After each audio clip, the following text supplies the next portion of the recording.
हिंदी में यूपीएससी की तैयारी से संबंधित प्रोग्राम्स को देखने के लिए सब्सक्राइब करें स्टडी IQIAS हिंदी। नमस्कार साथियों, मैं कुणाल आप सभी का study IQIAS Hindi YouTube channel पे स्वागत करता हूं। हमारी आज की क्लास में हम लोग बात करने वाले हैं पासपोर्ट के बदले हुए नियमों के बारे में। दरअसल हाल ही में विदेश मंत्रालय के द्वारा एक नोटिफिकेशन जारी करते हुए ये बताया गया कि पासपोर्ट के नियमों में कुछ बदलाव किए गए हैं और ये बदलाव एक निश्चित तिथि के बाद जन्मे लोगों को प्रभावित करेंगे। तो आइए आगे बढ़ते हुए जानते हैं कि किस प्रकार के बदलाव किए गए हैं और ये कैसे लोगों को प्रभावित करने वाले हैं। तो फिलहाल इससे संबंधित हमारी जो न्यूज़ है उस न्यूज़ का कहना है government tweaks rules for proof of birth documents in passport application.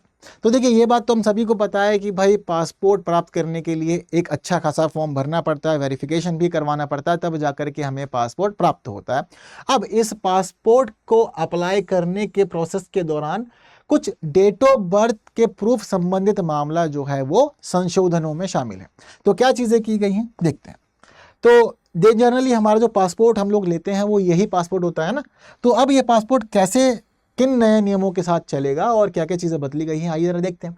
तो देखिए, फिलहाल हमारे जो विदेश मंत्रालय है उसने हमें बताया है पासपोर्ट संशोधन नियम 2025 के बारे में। ठीक है, तो चीज़ें बदली हैं, जिस साल बदली होती है उस साल को लास्ट में मेंशन कर दिया जाता है। तो क्या है फिलहाल स्थिति, पासपोर्ट संशोधन नियम 2025 को हम लोग समझ रहे हैं। अब इसमें समझना क्या है, दरअसल कहीं ना कहीं हम लोग देखते हैं कि यहाँ जब संशोधन लिखा हुआ है तो मतलब ये है कि पहले कोई ना कोई नियम या कानून रहा होगा जिसमें संशोधन किया गया। तो संशोधन दरअसल हुआ क्या है, तो देखिए हमारे जो मंत्रालय है उसने संशोधन किया है पासपोर्ट अधिनियम 1967 के तहत। और पासपोर्ट अधिनियम 1967 की एक धारा है जिसको कहते हैं धारा 24। धारा 24 में शामिल है पासपोर्ट नियम 1980। अब दरअसल फिलहाल जो संशोधन हुआ है वो संशोधन इसी पासपोर्ट अधिनियम की धारा 24 के तहत पासपोर्ट नियम 1980 में किया गया। अब क्या संशोधन किया गया वो समझते हैं। तो देखिए, दरअसल अभी तक की स्थिति हमारी ये कहती है कि मान लीजिए कि किसी के पास डेट ऑफ बर्थ का सर्टिफिकेट नहीं है। वैसे जो जनरली हम लोग देखते हैं कि एक बर्थ सर्टिफिकेट इशू होता है, पर मान लीजिए कि बर्थ सर्टिफिकेट आपके पास नहीं है और बर्थ सर्टिफिकेट कोई एक जो स्पेसिफिक अथॉरिटी है जिसको इसके लिए कार्य दिया गया है, जो मान्यता प्राप्त है, वही जारी करते हैं। अगर मान लीजिए कि आपके पास में ये बर्थ सर्टिफिकेट नहीं है तो उसके बावजूद अगर आप पासपोर्ट लेना चाहते हैं तो आपके कौन कौन से डॉक्यूमेंट मानने होंगे।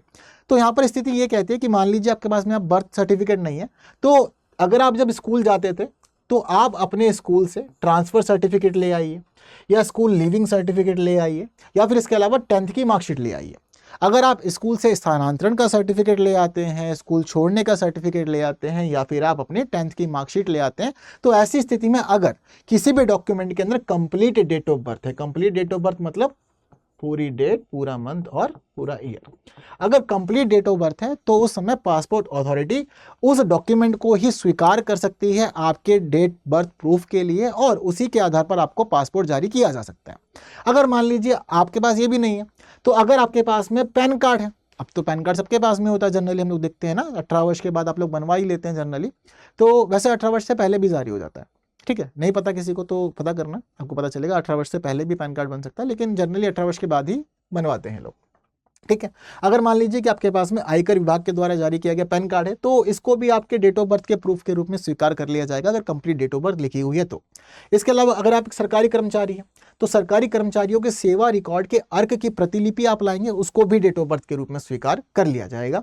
सेवानिवृत्त सरकारी कर्मचारी की पेंशन आदेश हैं जो भी मिनिस्ट्री से या फिर डिपार्टमेंट से सत्यापित हैं, वेरीफाइड हैं, तो इनको भी स्वीकार कर लेंगे डेट ऑफ बर्थ के प्रूफ के रूप में अगर डेट ऑफ बर्थ कंप्लीट है। अगर आपका जो राज्य का परिवहन है, ठीक है, मतलब जो भी ट्रांसपोर्ट डिपार्टमेंट है आपके राज्य के अंदर, आपके राज्य का ट्रांसपोर्ट डिपार्टमेंट अगर आपको ड्राइविंग लाइसेंस दे देता है, ठीक है, तो ऐसी स्थिति में ड्राइविंग लाइसेंस पे डेट ऑफ बर्थ मेंशन होगी तो इसको भी डेट ऑफ बर्थ का प्रूफ मान लिया जाएगा।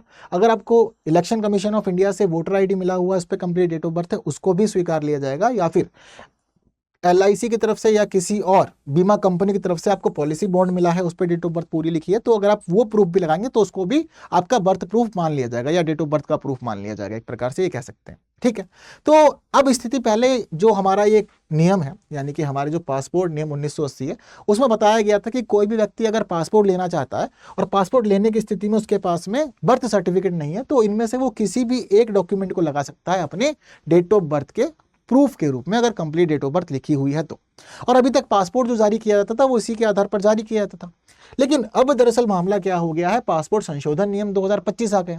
तो इस संशोधन नियम के तहत एक डेट मार्क कर दी गई है, वो डेट है 1 अक्टूबर 2023। अब फिलहाल हम लोग यहाँ पर ये देखते हैं कि सरकार का कहना है कि 1 अक्टूबर 2023 के बाद जन्मों के लिए हम नियमों को बदल दे रहे हैं। अब 1 अक्टूबर 2023 के बाद जितने भी लोग जन्मे हैं उन लोगों के लिए इसमें से किसी भी डॉक्यूमेंट को बर्थ प्रूफ नहीं माना जाएगा या डेट ऑफ बर्थ का प्रूफ नहीं माना जाएगा, ये क्लियर कर दिया गया। यानी कि अगर 1 अक्टूबर 2023 के बाद में कोई भी व्यक्ति जन्मा है तो वो इनमें से किसी भी डॉक्यूमेंट को प्रूफ के रूप में लगा करके वो अपने लिए पासपोर्ट इशू नहीं करा पाएगा। अब उसको पासपोर्ट इशू कैसे होगा और क्या डॉक्यूमेंट है जो उसके डेट ऑफ बर्थ का प्रूफ माना जाएगा। तो यहाँ पर जो संशोधन नियम आए हैं उन नियमों में ये बताया गया कि देखिए जी, अब फिलहाल जन्म और मृत्यु पंजीकरण अधिनियम 1969 के तहत जो सक्षम अधिकारी है, यानी कि जिस अधिकारी के पास जिम्मेदारी है आपको बर्थ प्रूफ इशू करने की या डेट ऑफ बर्थ का प्रूफ इशू करने की, तो उसी अधिकारी के द्वारा जारी किया गया डॉक्यूमेंट ही आप लगाएंगे, तभी 1 अक्टूबर 2023 के बाद जन्मे लोगों को पासपोर्ट इशू किया जाएगा, वरना नहीं किया जाएगा। तो जन्म और मृत्यु पंजीकरण अधिनियम 1969 में कौन है वो सक्षम अधिकारी जिसको ये जिम्मेदारी मिली हुई है। तो देखिए, इसके तहत आता है जन्म एवं मृत्यु रजिस्ट्रार या फिर नगर निगम आपके यहाँ का जो भी हो, या फिर इसके अलावा कोई भी और प्राधिकरण जो इसके तहत मान्यता प्राप्त है। और किसी भी प्राधिकरण से आपको क्या लेना है, आपको लेना है अपने लिए बर्थ सर्टिफिकेट। अगर आपका बर्थ सर्टिफिकेट होगा और वो बर्थ सर्टिफिकेट जन्म और मृत्यु पंजीकरण अधिनियम 1969 के तहत अधिकारी के द्वारा जारी किया गया। जनरली हम लोग देखते हैं कि नगर निगम से भी लोग बनवा लेते हैं या फिर जन्म एवं मृत्यु रजिस्ट्रार जो होता है वो बना के दे देता है। तो किसी का भी बर्थ सर्टिफिकेट है तो वो बर्थ सर्टिफिकेट ही आपका बर्थ प्रूफ माना जाएगा। आप बाद में ये कहते हैं कि मैं 10th की मार्कशीट लगा देता हूँ, स्कूल लिविंग सर्टिफिकेट लगा देता हूँ, या फिर मैं पैन कार्ड लगा रहा हूँ, वोटर ID कार्ड लगा रहा हूँ, अपनी LIC का बॉन्ड लगा रहा हूँ, तो देखिए ऐसी स्थिति में किसी भी डॉक्यूमेंट को वैलिड नहीं माना जाएगा अगर आपके पास में बर्थ सर्टिफिकेट नहीं है तो जितने भी लोग 1 अक्टूबर 2023 के बाद जन्मे हैं, हालांकि फिलहाल तो वो लोग बहुत ज़्यादा छोटे होंगे, है ना, तो उनके जो माता पिता हैं, भाई बहन हैं, सगे संबंधी हैं, वो इन सभी चीज़ों को ध्यान रखें कि अब उनके जो बर्थ सर्टिफिकेट है उनको बहुत ही ज़्यादा सहेज के रखें ताकि आने वाले समय में उनको पासपोर्ट इशू कराने में कोई परेशानी ना हो, वरना फिर कभी भी जिंदगी में पासपोर्ट इशू नहीं होगा अगर नियम बदले नहीं जाते हैं। तो मान लीजिए कि सरकार को लगता है कि चलो नियम बदल देना चाहिए, पुराना वाला कर देना चाहिए, तो चीज़ें चलती रहेंगी, ठीक हो जाएंगी और कुछ भी लगा सकते हैं, वरना फिर ये है कि इसी नियम को फॉलो करते हुए आगे बढ़ना पड़ेगा। अब यहाँ पर एक प्रश्न ये आता है कि 1 अक्टूबर 2023 से पहले जन्मे लोगों के लिए क्या। तो देखिए, 1 अक्टूबर 2023 से पहले जन्मे हुए लोग बर्थ सर्टिफिकेट रखते हैं तो लगा सकते हैं, बर्थ सर्टिफिकेट नहीं है तो इसमें से जो आपके पास है, जो आपका मन करे लगाओ, सब लगा दो। अगर ये सब भी है तो पासपोर्ट आपको मिलेगा, आपको पासपोर्ट लेने से कोई नहीं रोक सकता। ठीक है, आपके लिए ऐसा नियम नहीं है कि बर्थ सर्टिफिकेट नहीं है तो पासपोर्ट इशू नहीं होगा। अगर बर्थ सर्टिफिकेट के अलावा इनमें से कोई भी डॉक्यूमेंट है तो भी आपकी चीज़ें जो हैं वो आगे बढ़ेंगी और आपको पासपोर्ट दिया जाएगा। क्लियर है बात सारी। तो यही है फिलहाल हमारा नया संशोधन नियम। इसके अलावा आगे बढ़ते हैं, और जनरली क्या होता है कि बहुत बार लोगों के मन में एक क्वेश्चन आता है कि भाई कितने प्रकार के पासपोर्ट होते हैं, या कई बार आप लोगों ने कहीं देखा अलग अलग प्रकार के पासपोर्ट होते हैं, तो कौन सा पासपोर्ट किस लिए जारी किया जाता है, ये हम लोग के मन में प्रश्न होता है, हमें चीज़ें क्लियर नहीं होती। तो आइए समझते हैं हम लोग फिलहाल कि कितने प्रकार के पासपोर्ट भारत में जारी किए जाते हैं और किस पासपोर्ट को जारी करने का उद्देश्य क्या होता है। तो देखिए, यहाँ पर आप लोग को स्क्रीन पर 4 अलग अलग पासपोर्ट दिख रहे हैं। ये हमारा पहला पासपोर्ट है और ये भारत का सबसे सामान्य पासपोर्ट है, यानी कि जितने भी आम नागरिक हैं अधिकांश के पास आपको ना यही पासपोर्ट देखने को मिलेगा। ठीक है, दूसरा पासपोर्ट है व्हाइट पासपोर्ट, तीसरा है यहाँ पर हमारा ऑरेंज या फिर इसको हम लोग कह सकते हैं नारंगी पासपोर्ट, और चौथा है हमारे पास में मरून पासपोर्ट। हर एक पासपोर्ट अपनी एक अलग दास्तां बताता है, हर एक पासपोर्ट की अपनी अलग कहानी है। सबसे पहले बात करते हैं नीले पासपोर्ट की, इसको हम लोग नीला पासपोर्ट कहते हैं और भारत का सबसे सामान्य पासपोर्ट भी यही है। आम नागरिकों का पासपोर्ट भी इसको हम लोग कहें तो इसकी कोई मतलब इसमें कोई बुराई या दो राय नहीं है। ठीक है, तो आम नागरिकों का पासपोर्ट यही होता है। अब इस पासपोर्ट की खास बात क्या होती है कि कोई भी आम व्यक्ति है, अगर उस व्यक्ति को किसी दूसरे देश में यात्रा करनी है, यात्रा का उद्देश्य उसका व्यक्तिगत उद्देश्य है या कोई व्यावसायिक उद्देश्य है, घूमने फिरने के लिए जा रहा है, तो उस व्यक्ति को यही पासपोर्ट इशू किया जाएगा। इसी वजह से हम लोग देखते हैं कि भारत के सबसे जो जनरल लोग होते हैं, मतलब जो हम लोग सभी मिलजुल करके हैं, तो जनरल क्लास के लिए यही वाला पासपोर्ट होता है। तो आम लोगों का पासपोर्ट तो भाई देखो यही है। दूसरा पासपोर्ट हम देख रहे हैं यहाँ पर स्क्रीन पे, व्हाइट पासपोर्ट है ना। ये जो पासपोर्ट होते हैं इनको उनके कलर के नाम से ही जाना जाता है, बट कलर के थ्रू इनकी अपनी अलग आइडेंटिटी भी होती है। जैसे कि ये जो पासपोर्ट है ये बस एक पासपोर्ट होता है, इसको कोई खास टैग नहीं मिला हुआ है, ये जनरल पासपोर्ट कहा जाता है, नॉर्मल पासपोर्ट कह सकते हैं या फिर ऑर्डिनरी पासपोर्ट भी कह सकते हैं, सब चीज़ें इसके लिए। लेकिन जो व्हाइट पासपोर्ट है ना, ये व्हाइट पासपोर्ट एक ऑफिशियल पासपोर्ट होता है। ठीक, अब ये ऑफिशियल पासपोर्ट है तो उसका मतलब क्या है, जब कभी भी किसी भी सरकारी अधिकारी को कुछ खास जिम्मेदारियों को पूरा करने के लिए किसी दूसरे देश में भेजा जाता है तो उसे ये पासपोर्ट दिया जाता है। जब कभी भी कोई भी व्यक्ति ये पासपोर्ट लेके घूमता है तो समझ में आ जाता है कि भाई ये पहली बात तो एक सरकारी अधिकारी है और कुछ खास कार्यों के लिए आया है, सरकार ने इसको भेजा है अपनी चीज़ें पूरी करने के लिए, तो एक अलग आइडेंटिटी व्यक्ति की बन जाती है। तो जब कभी भी कोई भी सरकारी अधिकारी आधिकारिक व्यवसाय पर सरकार का प्रतिनिधित्व करता है किसी दूसरे देश में जाकर के, तो ऐसी स्थिति में उसको सरकार हमारी व्हाइट पासपोर्ट देकर के ही भेजती है। जनरली उच्च पदाधिकारियों को, ठीक है, या बड़े बड़े मतलब जिस प्रकार के जो ऑफिसर्स वगैरह होते हैं उन लोगों को यही पासपोर्ट दिया जाता है। ठीक है, IAS IPS वगैरह यही पासपोर्ट लेकर के विदेश में जाकर सरकार के कार्यों को पूरा करते हैं। तीसरा पासपोर्ट है हमारा ऑरेंज पासपोर्ट।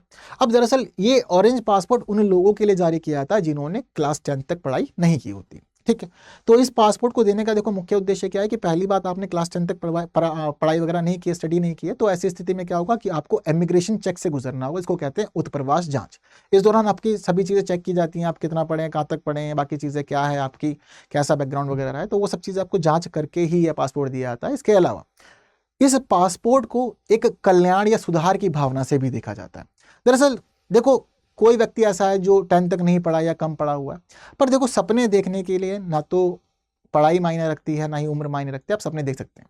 तो बहुत सारे ऐसे लोग हैं जो बेशक कम पढ़े लिखे हैं लेकिन उसके बावजूद उनके मन में चीज़ चल रही होती है कि वो दूसरे देश में जाके काम करें, या उनको अवसर मिल रहे होते हैं, या उनका कोई सगा संबंधी है वो बुलाना चाहता है। अब ऐसी स्थिति में क्या होगा कि जब वह व्यक्ति दूसरे देश में जाना चाहेगा तो उसको यही पासपोर्ट दिया जाएगा। तो उत्प्रवास जांच जो होती है उससे उसको गुजरना पड़ेगा, इमिग्रेशन चेक से गुजरना पड़ता है।